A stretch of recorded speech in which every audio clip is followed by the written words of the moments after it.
welcome to More Mercy, the bonus podcast of the MercyCast. Today I'm joined by Boz Tchividjian. He's an attorney focusing on abuse cases in the church. Boz, welcome to More Mercy. Thank you. Great to be here. So we were talking on the podcast about a lot of things, but one thing we talked about was our friendship, how we've known each other for a while. And, you know, I'll never... I am still seeking therapy for that. I know, you should. And, I'm making progress. Yeah, same here. And we're not even doing group therapy, which is great. Yeah. No. But I'll never forget one day. Oh, boy. Someone was talking. It was on Twitter, you know. Oh, boy. Really healthy place where wasn't on Threads? Good communication happens. No, I feel like Threads is like the happy Twitter. Here's the problem with... I know this is not what we're here to talk about. No, let's talk about it. Here's the problem with social media. We deal with real issues here. So I've got like 7 different social media accounts, and most of them, other than Twitter, which to my great dismay are not catching. So for example, when you signed up for Sky, oh, this is going to be great. What they don't tell you is you got to start from scratch. I didn't sign up for Sky. Well, and then Post. I didn't sign up for Post. And then, this one. Wait, hold on. How about, does anybody, Mastodon? I did not do that because that sounds scary. I got sucked into all of them. And the problem is, actually, some of them have some really good layouts and functionality, but you got to start from scratch, which I've been in Sky for 3 weeks now. And right now I've got 14 followers. So I'm not real motivated with Sky. The great thing with Threads is they exploited your relationship with Instagram and said, hey, import all of your. So at least I feel like I'm making some progress. Yeah. I mean, I love that about Threads, but here's the thing. The people that follow me on Instagram don't necessarily follow me for my little bits of wisdom. They follow me for pictures. And so now with Threads, it's like, it's weird. It's a different audience. Those 6 people will get over it. It's okay. But I really care about those 6 people. I understand that. Yeah. But I'll never forget on Instagram, I'm sitting there and someone asks about clergy abuse or something along those lines.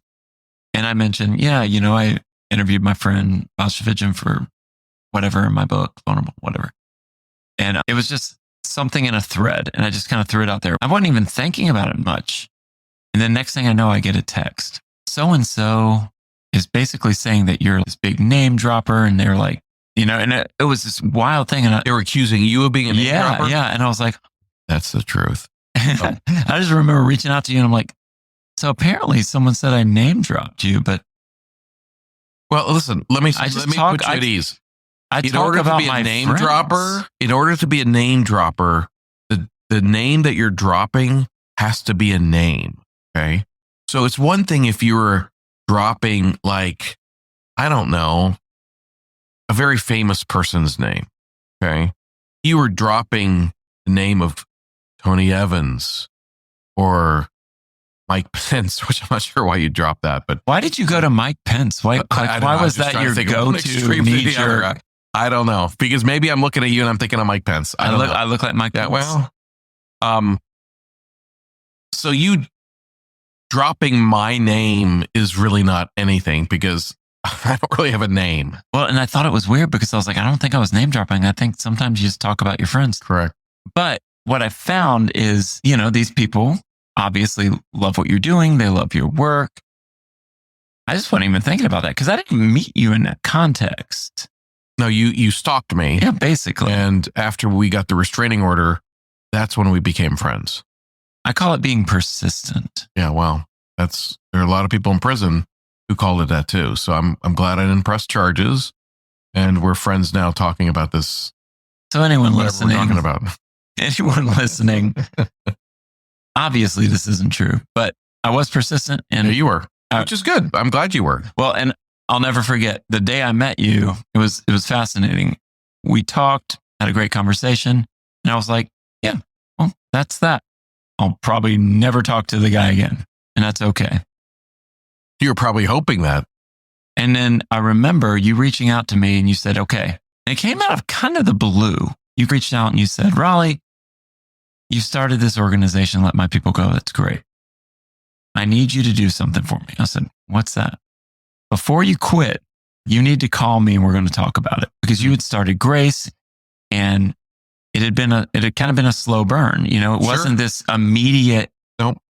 beautiful success story. You worked and it was hard and there was some toil there. And I just remember that being like, huh. And then we just would talk every now and then and kind of became friends through that. And so I think there's a lot of people out there who they want to be friends with people. They want to have community, but they don't really know how to find it. Right. And sometimes the people you think are your friends, they're really just low budget acquaintances at best, so. Or maybe what we call outer circle friends. These are people who are on the outer circle. Maybe you call them friends. I think it goes back to how we define things. So what is a friend? Yeah, what is a friend in your estimation, Boz? A friend is a person who will stay far away from me and not bother me. And that's pretty much it. No, I'm just kidding.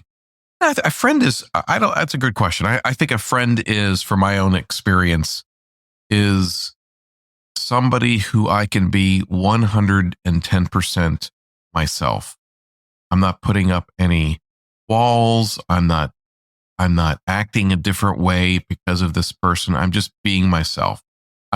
Maybe another way to put it is somebody that I can be 100% comfortable with. And that means honesty too. And that means they can call me out. I can call them out. But I think one sign of genuine friendship, and I can think of a number of my friends where this is the case. I may not see them for 6 months, sometimes a year or two.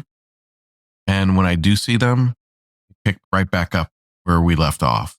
And there's something to that where you're not making so much of an effort in the friendship. If you are making, if a quote unquote friendship is a relationship where you're always finding yourself making so much effort, and there's so much drama, and there's so much stuff, I think maybe that's not a friend, and maybe you need to back away, because a true friend doesn't mean you don't have issues. My wife is my very best friend, and we have issues and struggle, but it's somebody that actually you just appreciate and enjoy being with and feel comfortable with. And I think if you're working too hard at it, maybe it's not meant to be. No, that's good, because it's very easy when you're in a friendship to think, well, these are my friends. I got to make this work. And if it's a toxic friendship, you might need to step away. You might need to put up boundaries. Yeah. The Oxford Dictionary defines a friend as a person whom one knows and with whom one has a bond of mutual affection. Yeah, that's a beginning definition. I think it's a little bit more than that, and I also think when you get older, I think as I get older, I have what I would categorize as fewer and fewer genuine friends. True. Mm-hmm. And maybe more acquaintances. And I think you also, as you get older, you realize I'm wasting time in this relationship that I think is a friendship, where it seems to be very one-sided, where either I'm making all the effort, I'm initiating all the conversation, and even when we do have conversation, there's no expressed interest about me.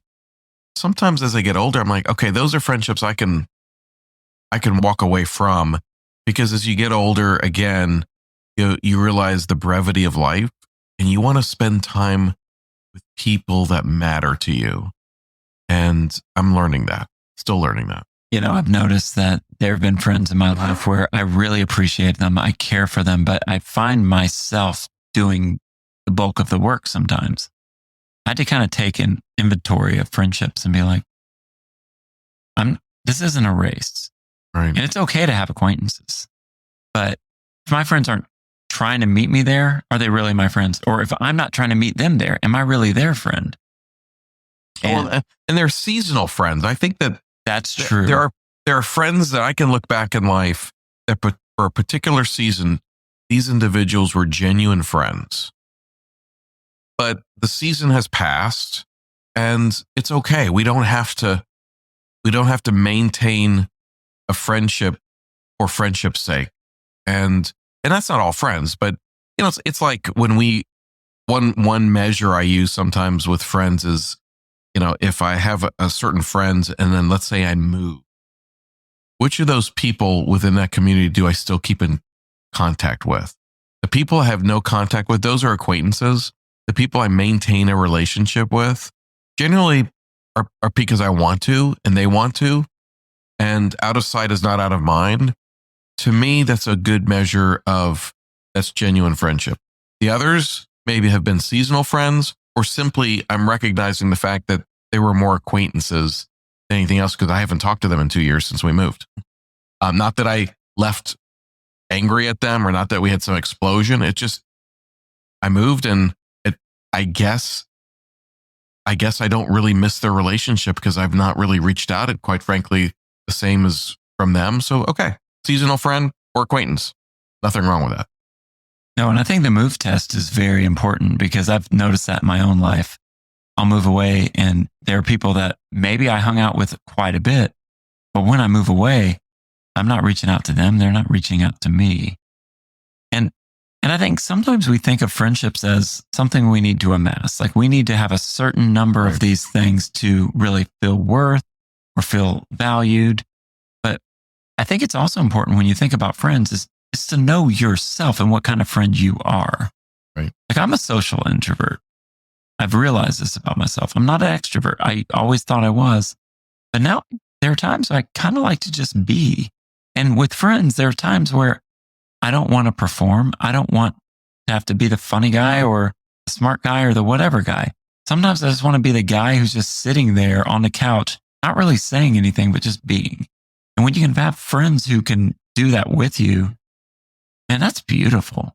Sounds pretty boring. It is boring. It is boring. No, but that goes back to what I said earlier. It's somebody that you can be 110% yourself and be comfortable with that.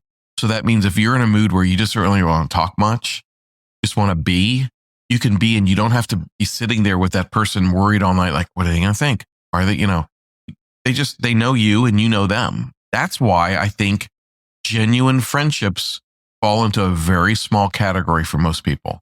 I think as we grow older, we get a clearer and clearer understanding of genuine friendship. So when we're young, we want to have as many friends as possible. And whether it's in school or high school, or want to be popular, want to have all these friends. And even when you're young and you get out of college and you start professional life, you want to have tons of friends. And as you get older, you begin to realize, man, I've exerted a ton of emotional and even physical energy in relationships. And I'm asking myself, with many of them, why?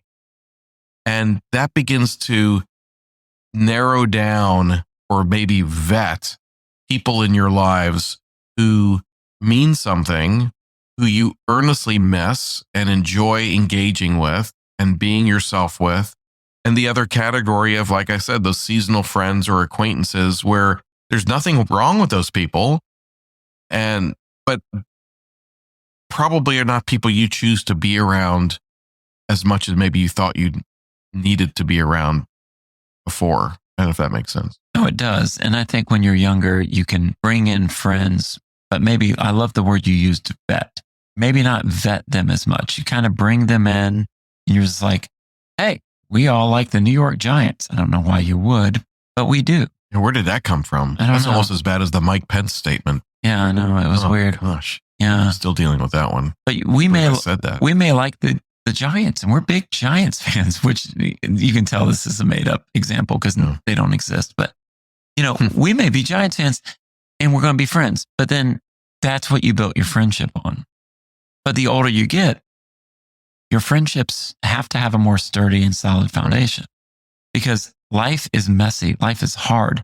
And when you see that nasty, broken side of another person, if you're not true friends, it's very easy just to be like, good on you. Right. Enjoy the journey. I'm out. Well, we look too often, in my opinion, to friendship as a transactional relationship. So very true. It's I'm giving, I'm receiving, I don't give, I don't receive. And on one hand, I don't like that because a friendship is not transactional. That is, I'm not even sure if that's an acquaintance. That's a very self-centered view of relationships. However, having said that, there are people that I'm have thought in the past were friends. And when I take inventory of our relationship, I'm realizing that I made all efforts.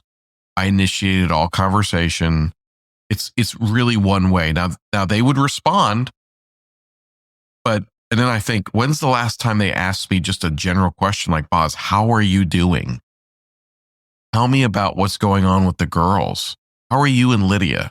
Just like actually genuinely inquisitive about my life. I realized, wow, that I haven't received any type of question like that from this person. And you begin to realize for me, it's the first step of realizing, okay, this is somebody that maybe I thought we had a different relationship than we do. That doesn't mean I cross them out and ghost them. It just means that in my mind, they move over to the category of acquaintance. They move to the outer circle of relationships. And maybe I was spending too much time thinking they were in the inner circle, and that's exhausting. And when I move them to the outer circle, it actually works because my expectations of that relationship now have changed. And I'm okay when I talk to them every few weeks for a few minutes and they don't ask anything about me and share about themselves. I'm okay with that because I know the relationship for what it is and not what I initially thought it was, if that again makes sense. And I think thinking of it in terms of inner and outer circle matters, because a lot of times we can be spending more energy on people who may not be really dialed into what we're experiencing. Right. And it's the give and take. We want to avoid the transactional language, but also there is that aspect of, if you're the only person giving to a relationship, you don't really have a relationship. I remember years ago, Lydia and I were talking one day and she was expressing frustration. We were involved in a church and she says, I just realized that in the last 6 months, we have invited X number of people to our house for lunch or dinner. And I've realized that we've not received none of these people have ever reciprocated any fashion. And it was frustrating for her, which I understood, being that this is a one-way street. Now, of course, me at the time being Mr. Spiritual said, well, relationships aren't transactional. We should just want to invite these people over to our house because we want to love them and be like Jesus to them and not expect anything in return. But as I thought about it over time, I thought, yeah, true. We're not inviting them over to our house for dinner because we are expecting that in return. That's not why we invite them over. So that's the transactional part of it. But the fact that there's been no reciprocation from these individuals is troubling. And then you're faced with the question, do you continue to engage these individuals like you have and continue to invite them over? Because you somehow feel like as a Christian, that's what I'm supposed to do. And that's what, we're supposed to be selfless and keep doing that. Or do you begin to over time back away from those relationships and go, okay, you know what? And maybe now as I'm older, I go outer circle and maybe we'll have them over for dinner once every couple of years, but probably not making as much of an effort as we have in the past. That old phrase, you find out who your friends are, presupposes that when you go through a difficult season of life, that you will find out who really has your back and who doesn't. And that doesn't mean they tell you what you want to hear, but they're present, they're there, and they're walking with you through whatever you're going through. Because, when the defecation hits the ventilation, it's not something that everyone wants to see. Like the reality of life Did you just is say messy. When the defecation hits the ventilation? Oh, yeah. I'm trying to picture this. And as soon as I started to picture this, I immediately stopped trying to picture that. But that's interesting. Yeah. It's a way of cussing without cussing. Okay. Well, I almost prefer the profanity, but go ahead. It's so interesting because when that happens,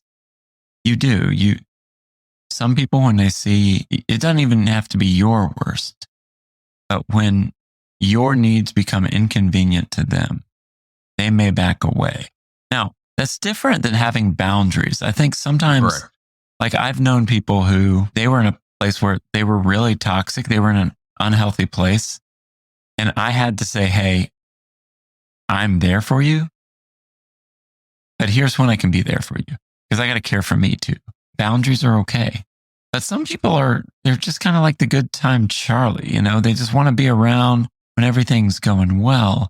But when something bad happens, they're nowhere to be found. That's called an acquaintance. That is an acquaintance. Not a genuine friend. And I think that sometimes people don't know how to engage even with friends when that person is going through a really difficult time. And so, part of it, I have a good friend who really is a genuine friend. And I've had some difficult situations in the last few years. And a frustration of the friendship has been a lack of even inquiring about those situations from this person. But I also love this person and do truly believe he loves me and a genuine friend. And I've excused it or rationalized it, but I've come to the conclusion I'm not sure if he really has the tools in his toolbox to know how to talk to me about those things. And so I give him some grace on that. Still a little bit frustrating.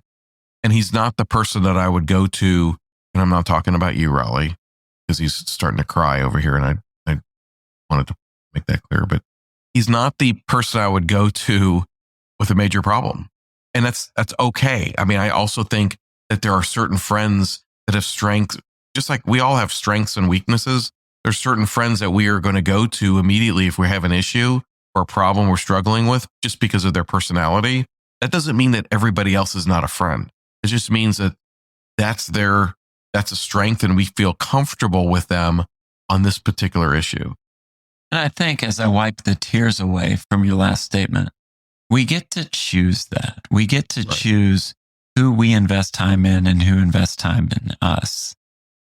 I think when you're a kid, you just pick your crew, you find your people, and you don't really think through it very critically. But as you get older, you're starting to think through, what are my needs? What are my capacities? What can I do? What can I not do?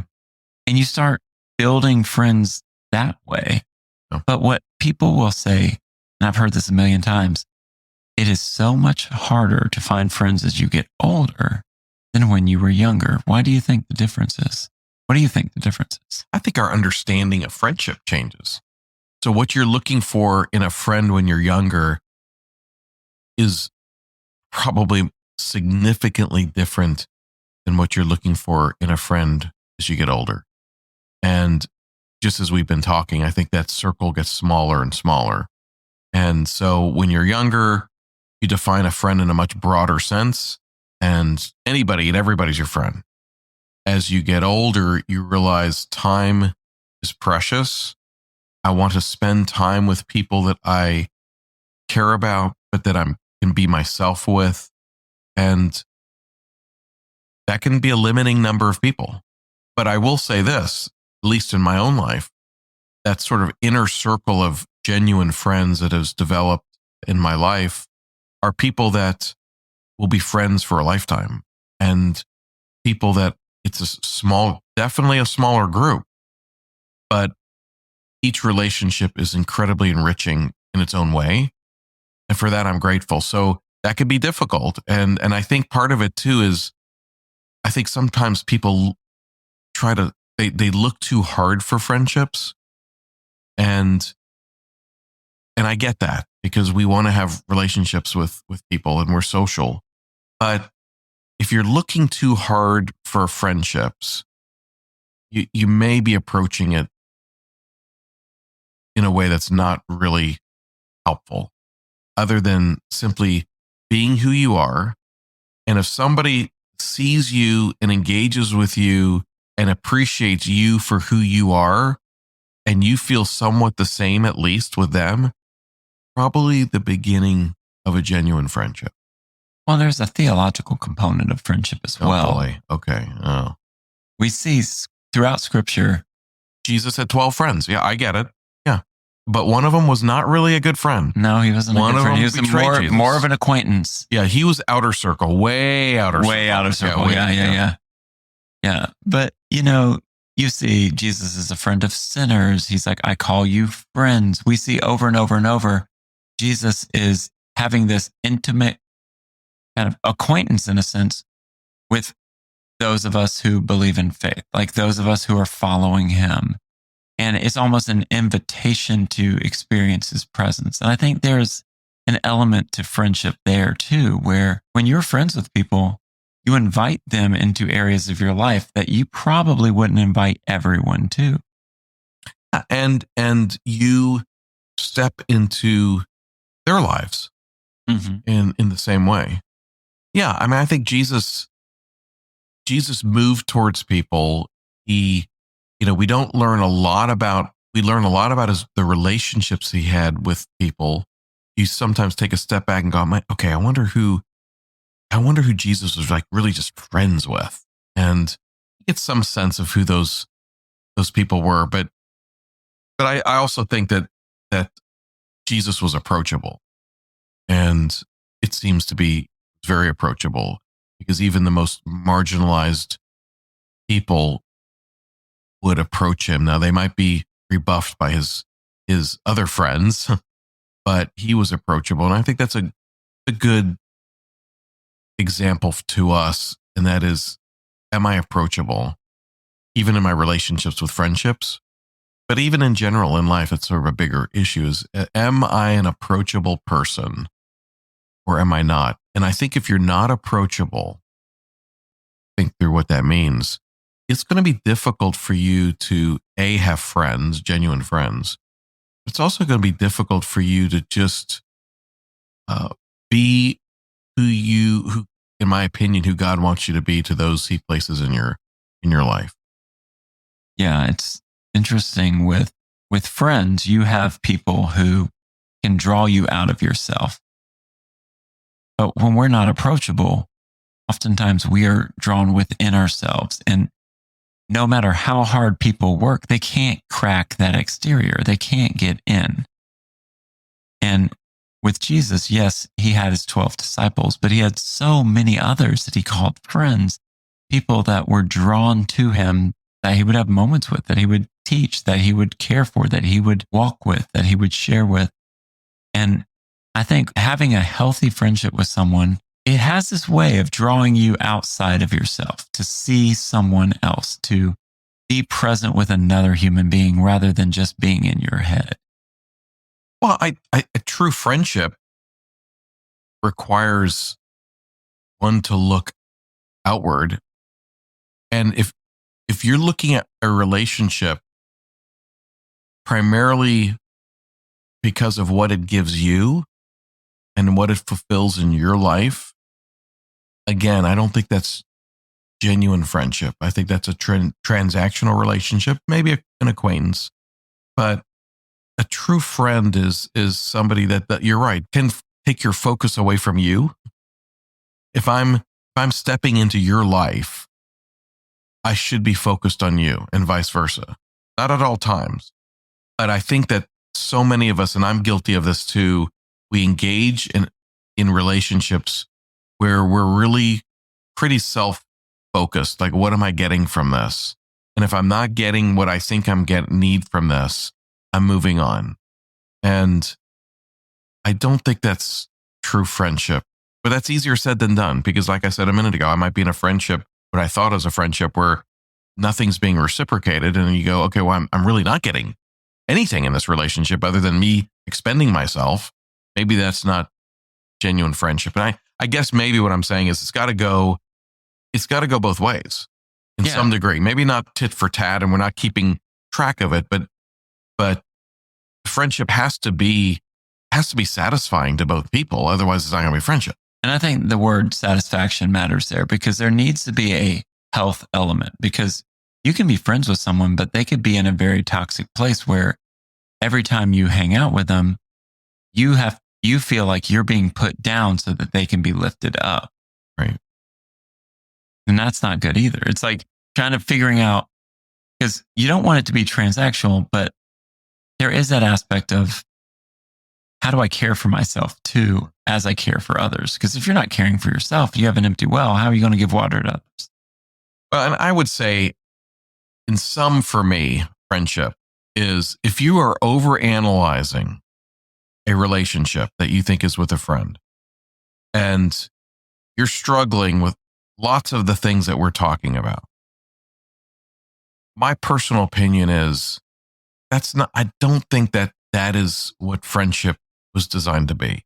That doesn't mean you have issues with friends and things like that, but friendship should be natural. They should be comfortable. They should be authentic. And if you're working too hard or struggling, or they become, your friendship becomes a mind game with somebody else, and it's not healthy.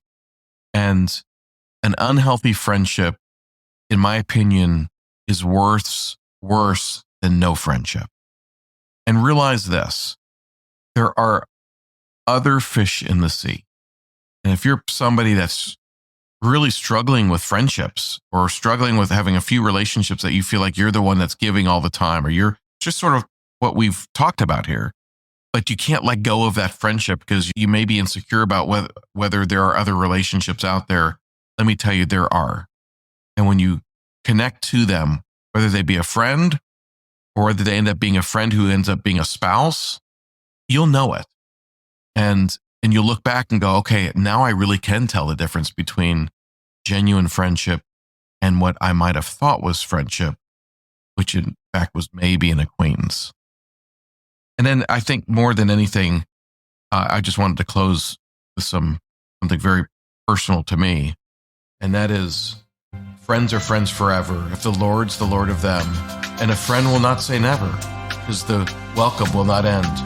Though it's hard to let you go, in the Father's hands we know that a lifetime's not too long to live as friends. Right, Raleigh? And that's the note we end on. Just remember, no matter what you're going through, there's always more mercy.